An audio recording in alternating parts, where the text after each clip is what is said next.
Hello and welcome to this webinar all about how to get the most from coaching. I'm Richard MacKinnon. I'm delighted that you're able to be here today. And don't forget, if you're watching the recording of this session, you can, of course, get in touch with me directly with any questions or follow-up that you might have. For those of you that don't know me, I'm a workplace psychologist. I've been doing what I do for about 23, 24 years now. Originally started as an occupational psychologist, then moved on to being a coaching psychologist. The main point here is that I'm bringing the science of psychology to life in the workplace, and that's overwhelmingly at the moment to support people's development. That could take the form of coaching, it could take the form of training or a development program. Now, we're here today to talk about coaching. So, whether you arrived at this session via it or not, you may find it useful to visit the website's link I've put there, worklifepsych.com/considering coaching, where you'll find all the details around this campaign, which is all about demystifying coaching, illuminating good practice, busting some myths along the way. And you can find out all about me and the rest of the team via the links that I've put on screen there. This is part of a series. So we have webinar sessions scheduled every couple of months through to the end of the calendar year. Next time around, we're going to be talking from an organizational perspective. So for those of you who are interested in introducing coaching for the first time, or maybe reintroducing it after a period of time, I want to share some of the common mistakes that organizations make and illustrate how you can avoid these pitfalls, because there are some very common things that happen, and forewarned is forearmed. So let's discuss and be open about those to improve the quality of coaching and the coaching experience for your employees. Then a couple of months after that, I'll be talking about well-being.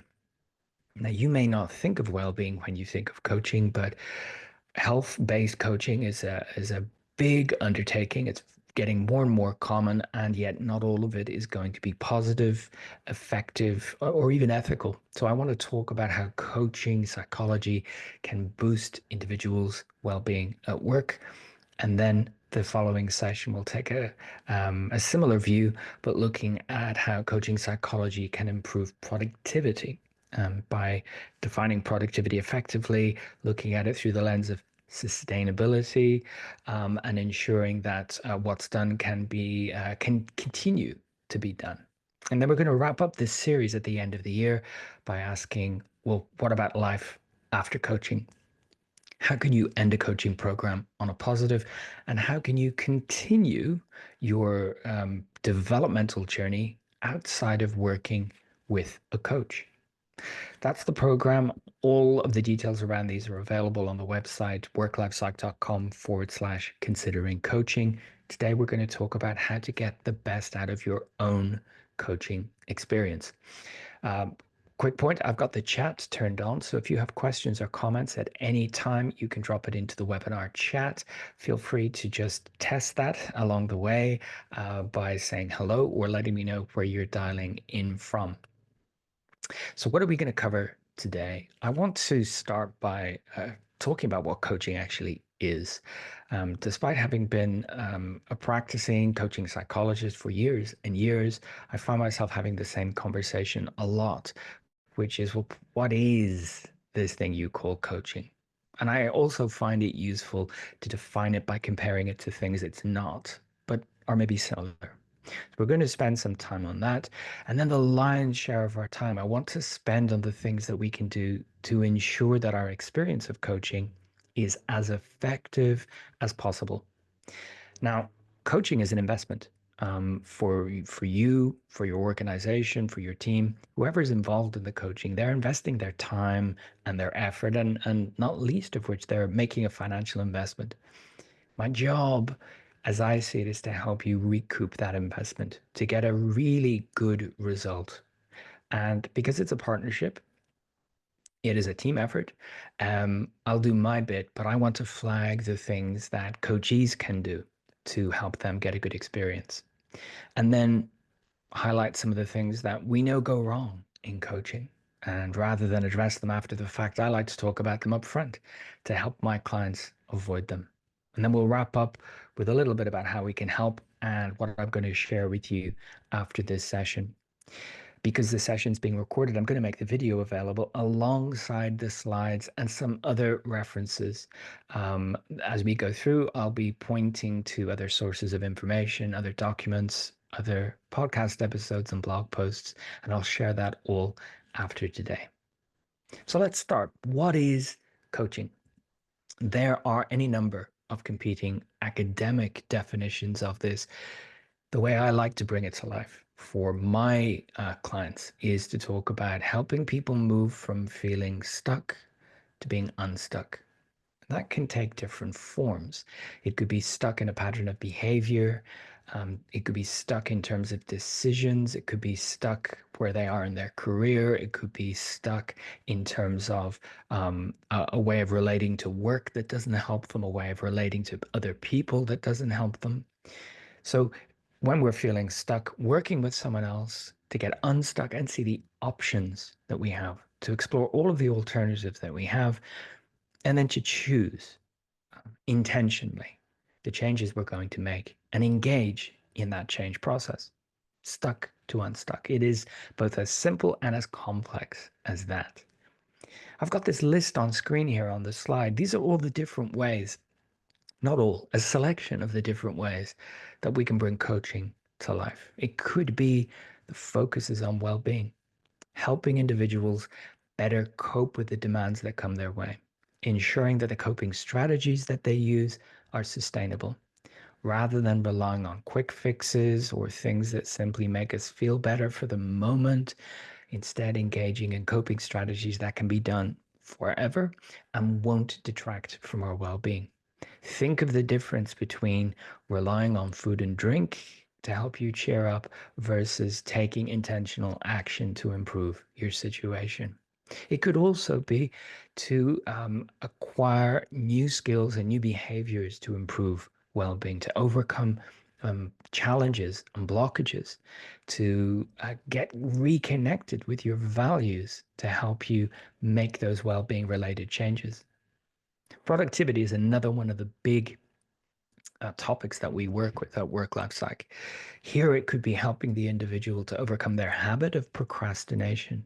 And we know evidence shows that procrastination, the irrational delaying of helpful action, has a negative impact on our well-being, on our performance, but also our relationships at work. Consider what it's like to work with someone who leaves even the most important things to the very last minute. We don't necessarily place a lot of faith in them and may not want to work with them because of the impact they're having on us. It could be about prioritization, getting clear on what is important in your role, learning how to delegate, learning how to not get stressed and overwhelmed by a workload. We've then got relationships. I'm yet to find someone who works in a bubble and doesn't have to interact with other humans.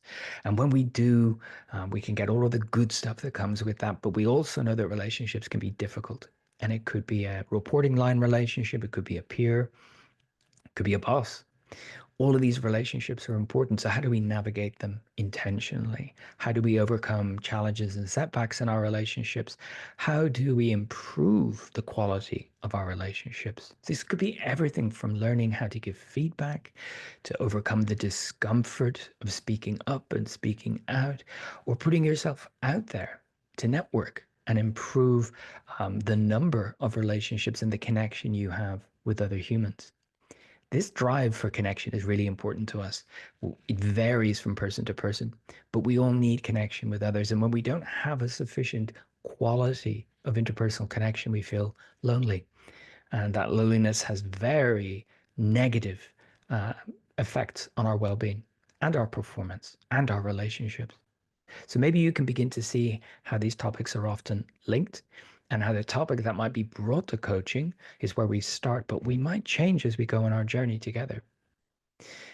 Career coaching is a huge area. This can be everything from helping someone to understand where they want to be in their career, to overcome a blockage in their career path, or to navigate, as we've got last there, a major change. A change like redundancy, a change like a promotion, to navigate an organizational change where their role has changed. And what does that mean for their career? Maybe they've reached a midpoint in their career and they want to instigate a change. They can benefit from working with a coach to get a sense of meaning and purpose and accountability. So there's two things that coaches bring to this coaching relationship that mark it as being different from other relationships. When we're helping our clients move from stuck to unstuck, we bring these two things. One, support. As a practitioner, I'm there to support my clients and help them get there where they want to be. But I also bring with that support accountability. So if someone commits to doing something as a result of one of our conversations, I'll then ask them how it went. Um, I won't be polite as a friend might and not mention it. And I'm not their manager, so it's not punishment oriented or payback. It's you said you were going to do that. Let's talk about how it went, or let's explore what prevented you from doing it.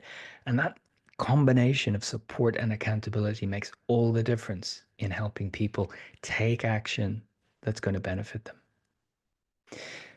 Let's compare coaching to other things to bring a little bit more clarity to what it is and what it's not. I like to compare it to two other similar but different activities. First of all, we've got counseling, and we could put lots of things in this box, lots of the mental health conditions, and life events categories. Coaching is about moving forward from today. Counseling is often about moving forward from today, but it can also involve a lot of exploration of the past. Coaching is about making changes. Counseling and therapy can be about making changes. But the big difference here is the subject matter. As a coaching psychologist, I am not helping my clients to overcome mental health conditions like anxiety and depression. I don't deal with things like substance abuse or marriage breakdown or bereavement. These belong in the counseling and the therapy circle, if you like, on this diagram. But what we have in common is we're hopefully looking for practitioners who are qualified and accredited and trained, but we're also using similar skills. This is a really important point. Yes, we're using listening skills, empathy, understanding. We're hopefully bringing science to bear on this and using evidence-based methods to get a good result for our clients. The big difference between the two, the major one that's important to understand, the topic. What topic are we working on? Now, this is an important one for all coaching practitioners to understand what is outside of my competence. But at the same time, as a psychologist, I say to my clients that if I didn't coach anyone who is experiencing a mental health challenge, I wouldn't have any clients. I just don't coach them for those challenges. They may well be working with a therapist on their anxiety, but they're at work. And what they also want help with is their procrastination. Okay, so we need to remember which area are we working in and who is accredited to do what. But another activity that's often mixed up with coaching is mentoring. Some people use the terms interchangeably. Mentoring is largely when a more senior individual who has a lot of experience in that sector or that industry is giving supportive advice to help someone advance in their career. With coaching, I don't need to know anything about your industry. I don't have to have worked in your sector. And the way our relationship works is that I'm not your senior. You are not my subordinate. And so we're working as a team, we're working as a partnership to get you where you want to be. With mentoring, the more senior individual is sharing their life experience as a potential pathway. In coaching, I am not doing that at all. I am not the benchmark. It is not my career, my journey that matters. It's yours. But again, there might be some overlaps here. We're talking about the workplace. We may be talking about advancement and career. We might be talking about workplace challenges and relationships, but we're using different skill sets as well. We're hoping that the coaching practitioner is suitably accredited and qualified and all of that good stuff. Mentors often aren't, and that's not as big an issue. There is mentoring training out there. We'll often find that the main thing you're looking for as a mentor is just experience. Now, there are many other activities that are similar but different when it comes to coaching. But what I want to do next is explore some of the really common myths, misconceptions, misunderstandings, and put them to bed, for the moment at least, until the next one appears, to give you a better understanding of what's involved and what coaching actually looks like. So let's start with a common piece of pushback I get. Coaching, that's just goal setting, right? Goal setting is a tool. Goal setting can exist outside of coaching, and coaching can be excellent without any goals. There are definitely positives to setting goals, and many people benefit from it. But there are many things that come before the setting of goals and after setting a goal that are much more important. The activity of behavior change, the activity of figuring out what matters so that the goal is actually relevant, understanding how to take action towards the goal and understanding how to navigate life when the goal becomes unreachable or is now not that relevant anymore. So I could be set goals by my manager. That doesn't mean they're my coach. I might set myself some goals.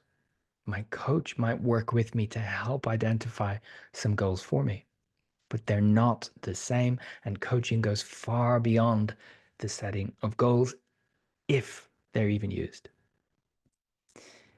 Next, and maybe not said always with a lot of kindness, coaching, that's just a conversation, right? A social chat is one where people are sharing information, perspectives. Hopefully it's enjoyable, and then they go about their way. It serves a purpose for us as humans to have a social chat. They're really good for us. Coaching is not a social chat. We're discussing you, where you want to get to, what you want to change, and we're agreeing action. If coaching just consists of conversation, idle chat, unstructured chat, then it's not coaching. But even if it is structured, even if it is with intention, and then the coachee doesn't take any action, then that's not coaching because it always will result in some action. So it's conversation, comma, with a purpose. This is a really common misunderstanding, actually. Maybe conflating coaching with psychotherapy.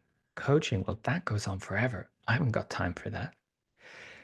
In general, the vast majority of my clients work with me on a 6-month basis. We'll get together for 6 monthly coaching sessions to cover the topics they want to cover. It's important that coaching is viewed as a time limited activity because without that end point, we can build an unhelpful dependence on the coach, which means the coachee believes they're available forever. And so I'll always go to them for whatever challenges I face. And when we've got the time limit imposed, it helps us sort of squeeze as much value out of every single conversation as possible. It may go on slightly beyond 6 months. And I know some practitioners that work on a 12-month basis. I start with 6. Let's see how we go. In some of the models that I use with some organizations, someone may come to me for a single conversation, and that's all they need. And that's totally legitimate. What I don't want anyone to walk around the world with is the belief that if you work with a coach, it's a relationship for life, because it is most certainly not. Next, a source of frustration. I'll admit it. Many clients will enter coaching with the belief that they'll be told what to do. I think in part this is because they're viewing the coach almost like going to see their general practitioner. Here are my symptoms, here are my problems. Will you give me a diagnosis and then tell me what to do? I don't write prescriptions, not even psychological ones. It's not for the coach to tell you what to do, nor make decisions for you. We're going to work in a partnership. We're going to discuss it. We're going to explore options. And I might even ask your permission to throw some options onto the table that you haven't thought of. But you, as the coachee, you will always be the person who decides what you're going to do. Closely aligned to this is the provision of tools and techniques and information. I will invariably always give my clients something to help them make that move, but the decision is theirs. So if they say, I'm going to try this new approach with my boss, I may have some resources I can give them and say, look, have a read of this, watch this video, listen to this podcast. That could help you even more. But I don't say, you are going to have this conversation. In some environments, some organizational environments where coaching is the preserve of the most senior people. And that's something I'm actively trying to combat. Coaching is beneficial for anyone who wants to engage with it. There are reasons why coaching is associated with executives. I'd like to think they're dying out. Coaching benefits anyone. Right now, I'm working with people in the C-suite. I'm working with CEOs. I'm also working with graduates who have just entered the workforce. I work with team leaders, junior managers, middle managers, and everyone in between. Seniority is a lot less important to coaching success than the willingness of a coachee to try something different, to engage with the process and have an experimental mindset. I'm going to come back to those points a little bit later. So when you think of coaching, don't think of the boss, think of anyone who wants to make a change. Sometimes I see coaching being held out as a reward for good performance or the preserve of a small group of people, maybe the high potential future leaders. And sometimes I see it being framed as if you don't improve, we're going to send you for coaching. I'd like to dispel both of these. And I wish they never happened, but I challenge them when I come across them. Coaching as a reward without a purpose is a waste of everyone's time. It's like saying you'll only get access to books when you're a high performer. Coaching is simply a developmental exercise. So why would you withhold development from someone? Why would you give extra development to someone outside of the context of what's needed here? How will this person benefit? Framing it as a punishment is not going to work. And sometimes I get presented with a scenario where this is the last chance for this individual unless you, as the coach, can turn them around. And I do not accept those coaching engagements because the organization has left it far too late. And in some ways, they've failed that person. And I was going to say finally here, but it's definitely not the final myth or misunderstanding. But I want it ringing in people's ears when they think about coaching. Working with a coach is not a sign of weakness, no more than it is something that makes you special. All it is a sign that you're dedicated to making a change and you want to work with a professional to do it. I might say to someone, well done for deciding to do your own gardening. You didn't need a gardener. I might question when someone says, I'm going to reglaze my entire house because I don't want to work with a professional, or I'm going to redo all the plumbing, or I'm going to do my own dentistry. There's a point at which it's really beneficial to involve the professionals. Asking for professional help is not a sign of weakness.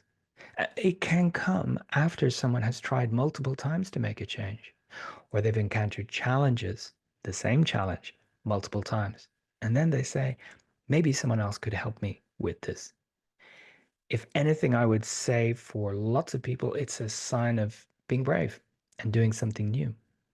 So what I'd like to do now is maybe map that onto what a typical coaching journey looks like. And while every coaching relationship is going to be different and every conversation is going to be different, there are some commonalities across that journey. So as I said, I'll typically work with people for 6 sessions, one per month across a 6-month period. But this will start with what we call a chemistry session or a chemistry meeting. This is something where someone will book an appointment with me, 30 minutes, up to 30 minutes, to sound me out, to ask me questions about me, to tell me about them, their challenge, what they want to work on, where they want to get to. And together we see, could we work together? I might be wondering, is this a coaching related topic, or might it be better for mentoring or therapy, as we said earlier on? Or maybe training is the better route for this. And for them, they're getting to find out, what kind of practitioner am I? They might ask about qualifications. They might ask about experience. They ought to ask about the tools in my toolkit and how I might be able to work with them. On the back of that, they decide and we decide whether we're going to work together or not. If we do, we'll begin with exploring where they want to get to. As I mentioned earlier, this may include goals. It may not. It may go back to the core principles of what's important to this person, what matters. So that could be their values. We often start with talking about what really matters to you in life, what really matters to you in work. How is that related to the change you want to make? So after each session, they'll leave with some action. I have no idea during the chemistry session what that action is going to be. It's going to be dependent on them and where they want to get to. They may leave the first session undertaking to do some values clarification exercises. They may decide to have an important conversation. They may do some reflection and journaling. Who knows? But it's action. And in between each of these sessions, they're going to take action. They're going to reflect. They're going to experiment. At session 3, we do a bit of a midpoint review. And while I am open and seek feedback all the time, we pause at this point and say, we're halfway through. Let's take stock of progress, but also, is there anything you want to be different about our remaining sessions together? At this point, trust is often higher and the relationship is more solid. And often I find people open up and say, could we also deal with this topic? Could I also ask you about this? Or they might feel more confident to say, actually, I'd like to make these changes to how we schedule our sessions. Or I'd like to be able to ask you for these things, these resources. And then in advance of the final session, I'll usually ask them to summarize their coaching experience in a single page, maybe a series of bullet points. This is not for me, it's for them to be able to say to themselves, these are all the things I've learned about myself. These are the things I've done differently. Maybe these are the skills I've acquired as a result of my investment in this. And this gives them a piece of paper they can look at in future when they're feeling stuck, when they encounter difficulty, and it enables them, which is something we'll talk about at the end of this webinar series, it enables them to generalize their wins. They're able to say, I learned this in coaching, and now I can use it in these other aspects of my life. It's a very common experience for a coachee to say to me, you know, that thinking skill we covered, I've used it to help me at work in my conversations with my boss, but I'm also using it at home. I'm using it socially. Great. It's about taking core skills and getting as much advantage from them as possible because I want coaching to end positively and I want that final session to be a bit of a springboard to help the coachee continue a focus on development even when they're not working with a coach. So let's get into the meat of this. How can we really get the most from the coaching experience? There's a handful of ingredients here, some things that are really, really important. The first of these is working with the right practitioner. Now, on the one hand, this is about chemistry. Do I feel I could work with this person? Do they sound like the kind of person I want to have this coaching relationship with? But they also need to be appropriately trained, externally accredited. They need to have the experience and use the tools that will make all the difference. And I'm very aware this is a bit of a minefield for people. So one of the resources I want to share with you is a short video that I made a while back about things to look for in a coach. Coaching means different things to different people, but they should be able to answer your question. What methods do you use? Which tools do you bring to coaching? How will you decide the approach you'll take with my particular issue or goal I'm hoping to achieve? We really need to have openness and honesty. I am the last person a coachee should be trying to impress. So the more open and honest you can be, the more likely we're going to be talking about what's actually going on inside of you.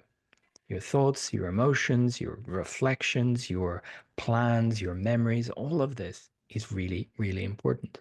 We also need to ensure you're taking action between the sessions because that is when the ideas turn into behavior, when the insights turn into action. That is the real power of coaching. And that's when those little experiments in trying something new, they work, they don't work. Either way, it's data. It's not pass fail. It's come back to the next session and let's talk about how we can make that even more effective the next time around.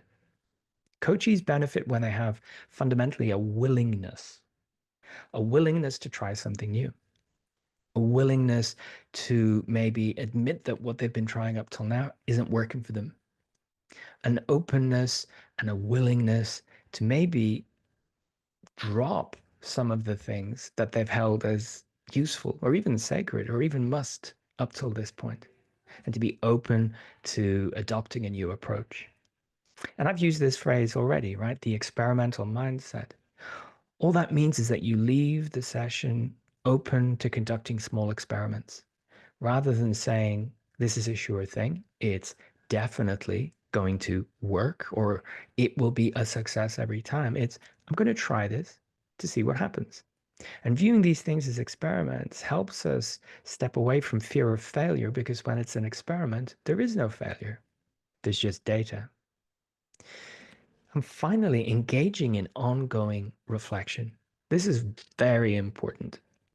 Want to make sure that the coachee sees this as an arc of activity and that during those 6 months, they're regularly reflecting on how am I changing? How am I growing? How are these little experiments working for me? And the reflection here is not just up here in our heads. I encourage my coachees to write about it. They then have a record. Let me put it this way. Do you remember what you were feeling 13 days ago, 33 days ago, 84 days ago? In all likelihood, you don't remember exactly what you were feeling. But if you could open a notebook and go back 90 days and see, oh, I was thinking this, I believed this about myself, and you could look and say, wow, I feel very different. The world seems very different. I'm not bothered by this anymore. That reflection gives you um, a way to go back in time and to see how you have changed in the process. And that can be a real boost. But it also means that you can come to each session saying, I've been giving this some thought, I made some notes. Here's what I want to talk about today. Whatever the approach, I really don't want my coachees relying on their memory because human memory is very fallible.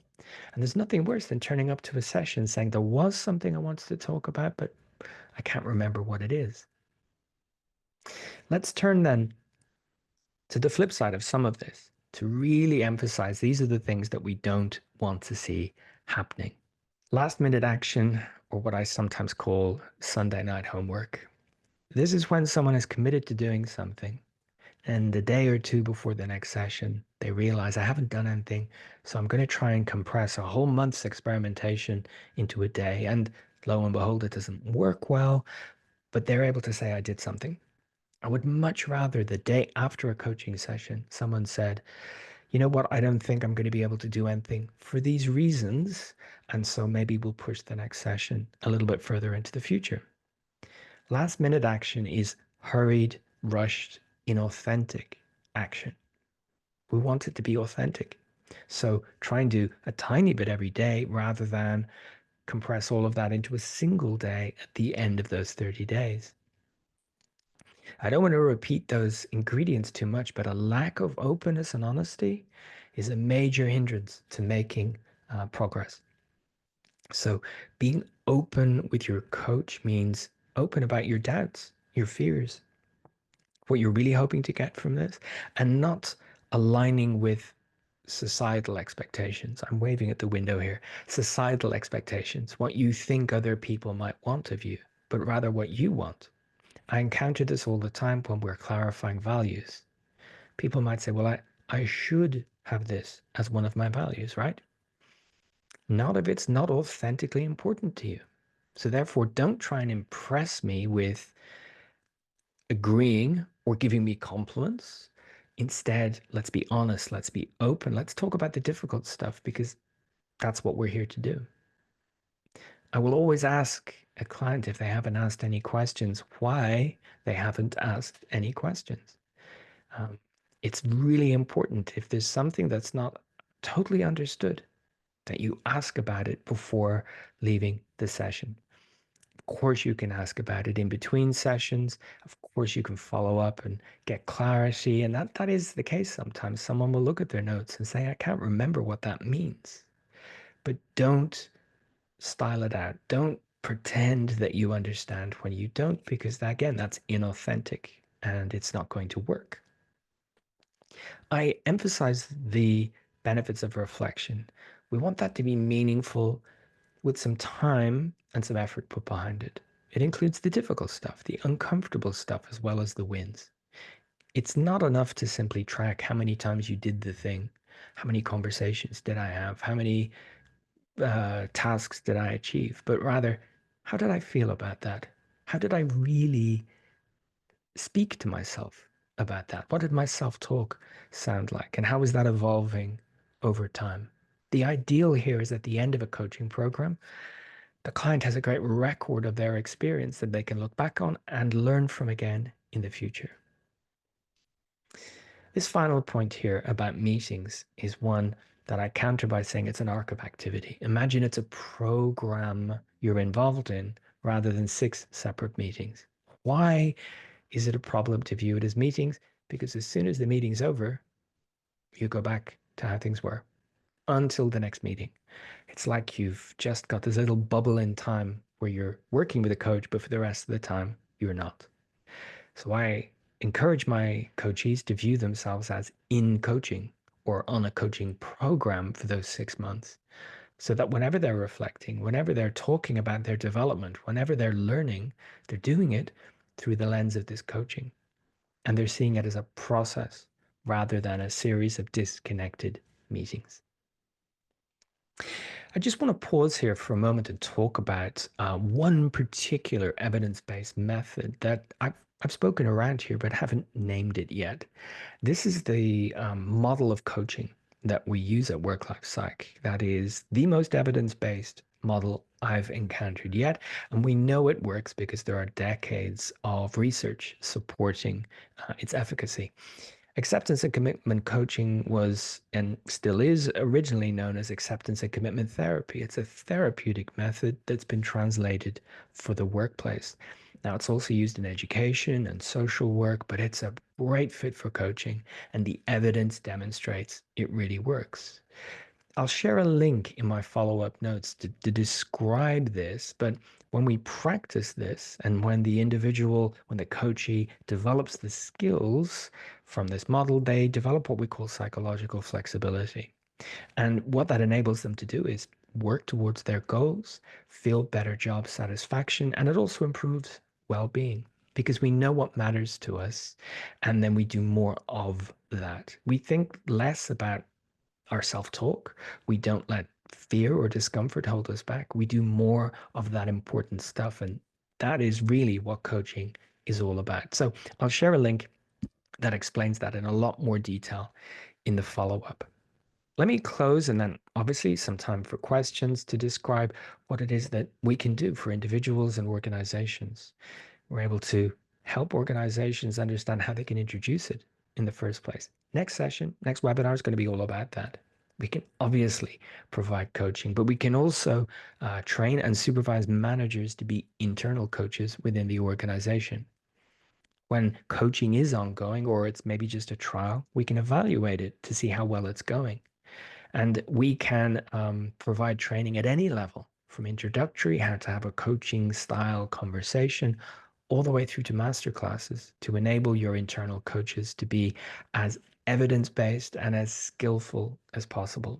That might sound like we're putting ourselves out of a job, but what we're really concerned about is that if anyone is going to do coaching, they're using effective methods and they're doing it ethically, they're doing it properly. We'd really love to train them how to do that. So what's going to happen next? I'll share all these resources that I've been talking about as we've gone through this. We have a whole bunch of coaching related videos on our YouTube channel at worklifepsych.tv. And please get in touch with any questions, any comments about any aspect of what we've spoken about today. And if it's inspired you, you can book a free, no commitment chemistry meeting with me or with another member of the team just by visiting that link there, worklifepsych.com/appointments. Now, if you've got any questions at this point, please feel free to drop them into the chat. I'm going to bring it to a close. Thank you so much for joining me today. Thank you for watching if you're watching the recording. And please, if you've got follow-up questions, I'd love to hear from you. There's a contact form on the website where you can send those in. Thank you and have a great rest of your day.